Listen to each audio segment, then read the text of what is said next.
frankly just stuck. They can't get back in. They've just been getting off of work, and now they're going to have to wait for hours.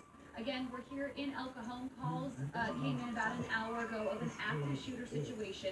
The SWAT team has been called out. So far, we're told that no one has been hurt, but they have given a reverse 911 call in about a 4-block radius here on Broadway, telling everyone to shelter in place. And if you are coming back to this area, you're going to want to avoid it for the next few hours. We're going to have live reports as well coming up later in the show, and we'll be able to send more reports through Twitter as well. I'll send it back to the two of you in the studio. All right, live on the scene, our Abby Gibb. Well, switching gears here, it certainly is a cool night ahead of us, but the action on the high school fields should really heat up. The playoffs get real serious tonight. Troy Hirsch has more right now from the Toyota Dealer Sports Desk. It's quarterfinals week, and the Seahawks won that game handily. The Panthers had to play a game last week, and the Knights had a week off. And after a tough Avocado League schedule, San Marcos really appreciates the extra rest and practice.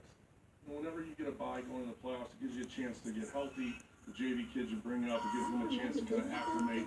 So it really, offers you the time to kind of step back, get healthy, and get prepared for your opponent. We still mess up in a lot of areas, and we've been working on it all week, and we've put everything together, and we're just going to bring our best to the game.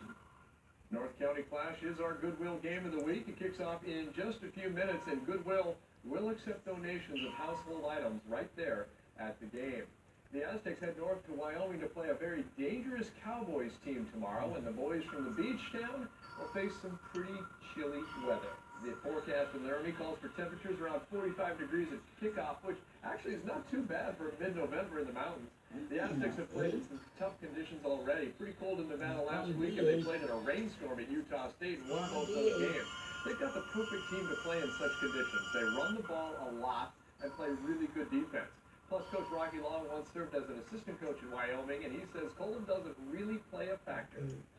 Both teams have to play in the same weather.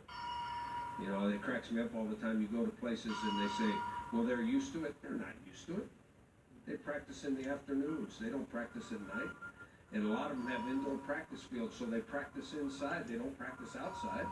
So they have the exact same problems that we do. I mean, if it gets A chance to maybe move up that Heisman race after Lamar Jackson, the quarterback for the Louisville Cardinals, did not have a very good game on Thursday. And tonight, of course, on Fox 5 Sports Final, the Prep Blitz high school football playoffs. We'll have all the Open Division games covered, plus a bunch of other games around the county. So, pretty big night for us here tonight. Oh, without a doubt. Donald Humphrey, though, the real deal. He really is, and he's now starting to get a little bit of national acclaim. And this game at 12:30 tomorrow is good because on the East Coast they'll be able to watch it versus the 7:30 kickoff they had against Nevada, where it's really late on the East Coast. Now everybody, I think, will have a chance to appreciate Donald Humphrey. Looking forward to that. Indeed. All right, coming up on the Fox 5 News at 10, we're on top of that breaking news out of El Cajon, where there have been reports of shots fired. It's now a SWAT standoff situation.